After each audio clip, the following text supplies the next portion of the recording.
से नीतीश पांडे इस वक्त हमारे साथ हैं। नीतीश, लखनऊ में तो काफी हाई प्रोफाइल मामला है, राजनाथ सिंह वर्सेस रविदास मेहरोत्रा, वहां पर कैसा माहौल है?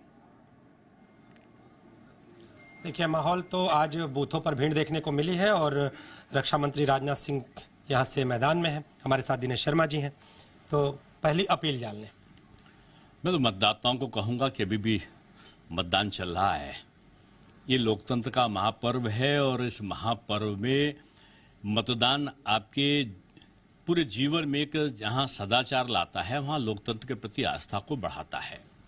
और यही एक ऐसा हथियार जनता के पास में है जिससे वो शासन तंत्र को नियंत्रित करता है। मतदान जरूर करिए। मैंने तो सुबह मतदान किया है। रक्षा मंत्री यहाँ से चुनाव मैदान में है, क्या लग रहा है, हैट्रिक लगेगी? हैट्रिक के ऊपर का कोई चीज कहा शब्द मेरे पास नहीं है। पूरा लखनऊ में मैं समझता हूँ 60% से ज्यादा जगहों पर विपक्ष के बस्ते नहीं लगे हैं। बस्ता मीन्स टेबल नहीं लगी है। और अगर आप जहां भी जाएंगे लखनऊ का, आप किसी पोलिंग पे चले जाओ तो केवल राजनाथ सिंह जी की जहां पर टेबल लगी वहीं पर लोगों को भीड़ दिखाई पड़ेगी। इस बात का परिचायक है कि जो मोदी में उत्तर प्रदेश, मोदी में भारत है, वो बड़े एक लंबी छलांग की तरफ बढ़ रहा है।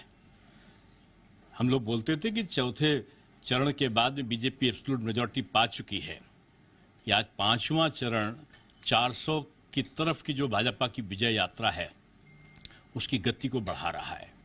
और रायबरेली में राहुल गांधी पहुंच गए हैं, मंदिर मंदिर दर्शन कर रहे हैं और राहुल जी फटाफट फटाफट चटापट चटापट हार के जाने वाले हैं।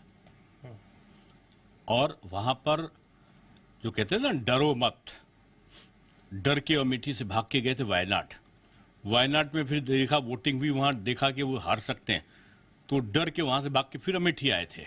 अमेठी में लगा कि स्मृति ईरानी का तूफान चल रहा है, तो वहां से डरे और डर के वो आखिरी दिन पहुंच गए रायबरेली। अब रायबरेली में उनको असली डरने का दिन आ गया है। सबका उन्होंने नाम लिया है, केवल अपने बाबा जी को छोड़ के, अपने बाबा जी को छोड़ के, और बाकी वो अपने नाना जी का, पर नाना जी का भी लेते हैं, दादी जी का भी लेते हैं, सबका लेते हैं। बाबा जी भी वहीं से अमेठी से चुने गए थे, रायबरेली के बगल से, वहां से। और जिस प्रकार से वो यूपी के 2 लड़के करके कंपेन उन्होंने किया था इसके पहले, और बुरी तरह पराजित होके गए थे। मैं समझता हूं यूपी के ये 2 लड़के का जो स्लोगन था, वो इस बार चुनाव के बाद ये यूपी के 2 लड़के अब की बार फिर से भड़के पराजय के बाद, उसकी स्थितियां पैदा करने वाला है। नया नारा दे दिया आपने। नारा। एक और चीज जानना चाहेंगे कि क्या मंदिर दर्शन करना काम आएगा? वोटों में बदल सकता है, आपको लगता है? देखिए, कस्तूरी कुंडल बसे मृग ढूंढत वर्माए, ऐसे गटगट राम है दुनिया देखत ना है। ये सपा को राम नहीं दिखते, कांग्रेस को राम नहीं दिखते। नीतीश, हमने जान लिया उनका मत जान लिया, क्योंकि यहाँ पर तो सरकार के हौसले बुलंद है। अभी भी वोटिंग चल रही है और अभी भी मत का प्रयोग लोग कर रहे हैं। आपने बातचीत कराई, धन्यवाद आपका। मैं अमेठी जाना चाहूंगी क्योंकि राहुल गांधी की बात हुई थी, तो अमेठी से तो राहुल गांधी इस बार नहीं है, लेकिन हाँ, स्मृति ईरानी जरूर अपनी किस्मत आजमा रही है। और गांधी परिवार के बहुत ही करीबी केएल शर्मा उनके आगे है विरुद्ध। तो बताइए जरा राहुल, वहां पर कैसा माहौल है?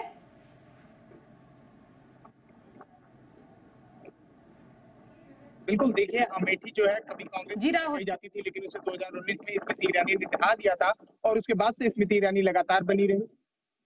बिल्कुल, और उसके बाद से ही लगातार देखा जाए तो जैसे जैसे अमेठी में चुनावी माहौल बना, वैसे वैसे ही जब केएल शर्मा का नाम सामने आता है तो प्रियंका गांधी इस नाम को सामने भले ही आता है, लेकिन प्रियंका गांधी इस चुनाव को अपने कंधे पर लेती है और कहती है अमेठी की जिम्मेदारी प्रियंका गांधी और यहाँ की जनता और यहाँ की कार्यकर्ता की है। और प्रियंका गांधी की साख यहाँ पर लगी हुई है, क्योंकि प्रियंका गांधी ने पहला ऐसा चुनाव है जिसमें सबसे ज्यादा समय अमेठी को दिया है।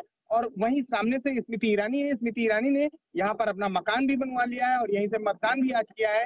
तो अमेठी की दूसरी ऐसी सांसद होगी जो केंद्रीय मंत्री होते हुए अमेठी की मतदाता भी है। तो कहीं ना कहीं जो यहाँ का मुकाबला है वो बिल्कुल दिलचस्प है। और कहीं केएल शर्मा भले ही एक चेहरा है, लेकिन सही तो यह गांधी परिवार और स्मृति ईरानी के लिए चुनावी टक्कर है। बिल्कुल घनघोर चुनावी टक्कर हम देख पा रहे हैं अमेठी